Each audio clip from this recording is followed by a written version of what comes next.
What's going on, guys, and welcome back to the film room. Today we're going to be breaking down the defense from our Week 3 loss against the Seattle Seahawks. And I'm going to be honest, not a lot of positive takeaways here. There was clear lack of communication and knowledge of assignment within the secondary during a lot of our zone plays, and a lot of miscommunication between the linebacking core that cost us on some key third down and fourth downs. Also, pass rush just once again not getting home with the efficiency that it needs. Russell Wilson just far too much time to throw, and when you give a guy like Russell Wilson the kind of time he has, he's going to make you pay like he did in the game-winning touchdown to DK Metcalf, where he just had all day to sit in the pocket. So getting into it, we're going to start out with some miscommunication in the secondary. This is going to be a play that Seattle runs a lot. It's going to be a max protect play action. They're just going to release two receivers, Lockett up the seam, and DK on a little in-and-out route, and they're going to leave Greg Olsen and David Moore, I believe, in to block as if it were a run play. So starting out, I'm sure this is something that the Cowboys saw on film throughout the week, as it's something that, as I mentioned before, the Seahawks tend to do often. And it seems like we actually have it played pretty good at first.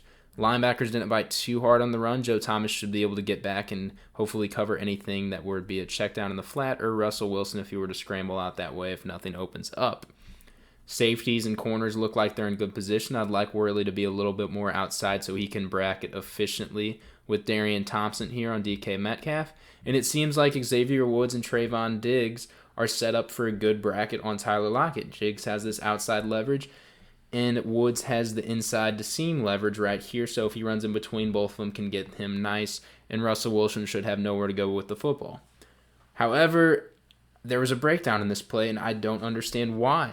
You're going to see Woods here just let Tyler Lockett fly on right by him, and I'm just confused. Woods has to see from the snap. Only two receivers are releasing.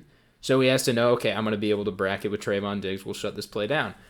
I don't know what happened, brain fart, whatever you want to call it, but his eyes stay in the backfield staring down Russell Wilson, and Tyler Lockett just runs right on by, and Trayvon Diggs throws his arms up. What the heck?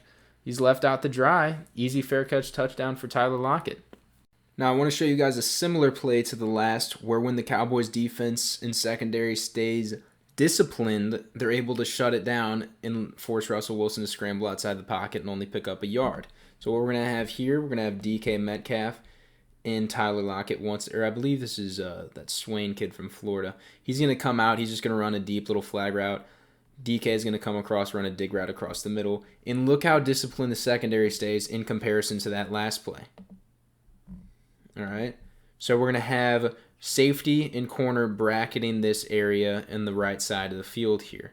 Daryl Worley's going to be bracketing this outside area, so when Swain comes across, able to shut that down, and then Darian Thompson's going to get this over the top kind of inside area, so there's nothing there as well. DK is going to come across. Jordan Lewis does a great job of bracketing him from this point, getting his kind of back heel, and then Xavier Woods, stays disciplined, doesn't fly anywhere over there, understands his assignment, and is able to bracket DK on the inside.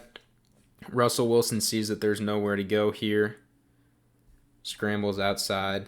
Jalen's in good position, stops him for a 1-yard gain. So this next play right here is going to put another emphasis on the clear communication problems within our secondary and the lack of understanding of assignment that seems to be appearing in our secondary, and just allowing receivers like in this play to flash wide open again. So Tyler Lockett earlier in this game was able to get a 1-yard score on a little quick out here. Diggs didn't have the best leverage. Lockett got outside real easy, quick touchdown. So Nolan, I think, did a good job adjusting to this when presented with this situation again. What he's going to do this time, he's going to man up everybody over here. So you're going to have Worley manned up, Jordan Lewis manned up, Jalen Smith manned up, Xavier Woods manned up. You're going to have Joe Thomas do a little QB spy on Russell Wilson, and then Thompson's just going to be kind of floating here over the middle, watching for any crossers or anything that goes on.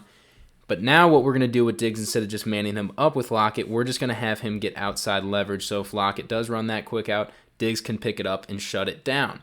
However, if Lockett is to release inside, he's going to be able to pass it off to Darian Thompson, who's going to then man up on Lockett for the remainder of the way, and then Diggs can kind of bracket if Lockett comes back outside, or any routes that come over in this area.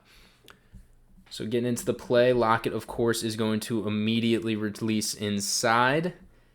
And then Diggs, you'll see him right there, is going to signal over, hey, pick him up. And this next view will show it a little bit better.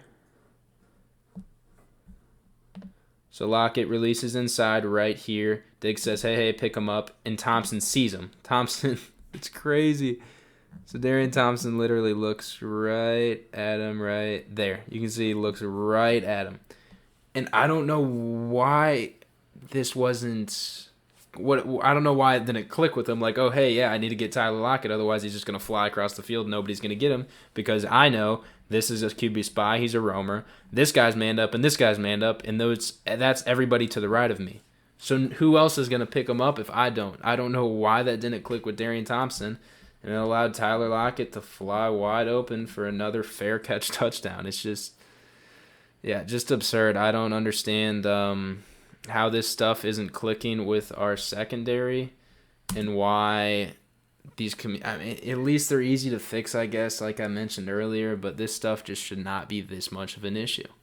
Getting into this next play, unfortunately, the miscommunications and busted coverages was not just a feature of the secondary tonight, but also the linebacking core, especially so on this key 4th and 3 that could have won the Cowboys the game. The linebacking core failed to communicate before the snap, and it cost them post-snap as Greg Olsen was just able to fly over the middle, stop underneath the too-high man look, and get an easy first-down conversion that eventually led to the game-winning touchdown for the Seahawks.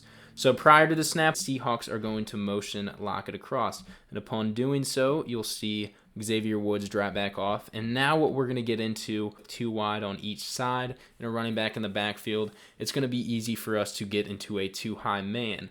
I felt like the too-high man look was our most effective defensive look that we gave the Seahawks in this game, and I believe when we went to it more in the second half, it allowed us to get off the field more. It just made it easier on the safeties. There was a clear lack of communication between the corners and the safeties in the first half, and I think Mike Nolan went in at halftime said, hey, we're going to be doing this, just man up, safeties just roam each half of the field, and it's going to make their jobs much easier since there was clearly no communication in the first half going on.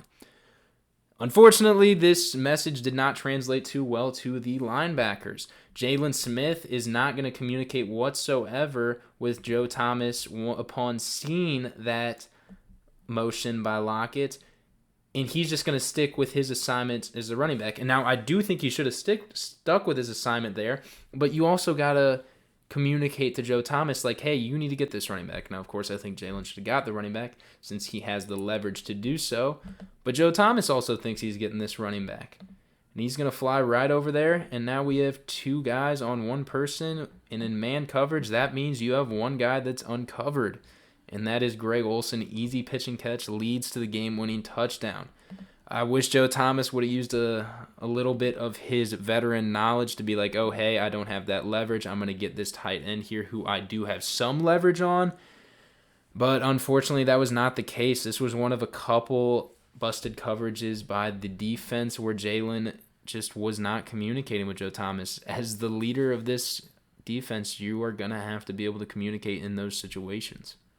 Lastly, getting into this pass rush, I don't think it's any real surprise at this point that they once again didn't do an excellent job at getting home to the quarterback. With the exception of Aldon Smith, there really wasn't pressure to be found anywhere. There were a handful of DeMarcus Lawrence good hustle plays whenever Russell Wilson would bootleg, but nobody just was really getting home when we needed them to. On this last play here, Aldon Smith and Everson Griffin weren't able to get any pressure, and it allowed Russell Wilson to sit in the clean pocket and eventually find DK Metcalf for the game-winning touchdown. I understand they're tired at that point, and I'll give Aldon the benefit of the doubt because he had 3 sacks in this game, seemed like the only one able to get consistent pressure on Russell Wilson. But Everson Griffin literally has a 0% pass rush win rate this season. He's just not getting to the quarterback. The 1 sack that he does have was easily a coverage sack, and he got beat early on in the rep. Seems as if now there was a pretty significant regression from the Everson Griffin we saw just last year in Minnesota to the Everson Griffin we're seeing now with the Dallas Cowboys. This was a signing I was ultra high on upon seeing the news, but I just can't seem to get behind it right now. Everson Griffin has significantly underperformed. Well, I appreciate you guys stopping by and checking out the video. If you enjoyed the video, feel free to like and subscribe to the channel and comment below what you think this defense needs to improve on the most. Go check out our website, cowboysfilmroom.com, where we're posting great articles that recap the games and preview upcoming games. Also, go follow us on Instagram and Twitter at Cowboys Film Room. We post all things from Cowboys highlights to Cowboys news, Cowboys rumors, anything of that sorts, and it helps you keep up to date with the YouTube channel. Well, I appreciate you guys stopping by, and I'll see you on the next one.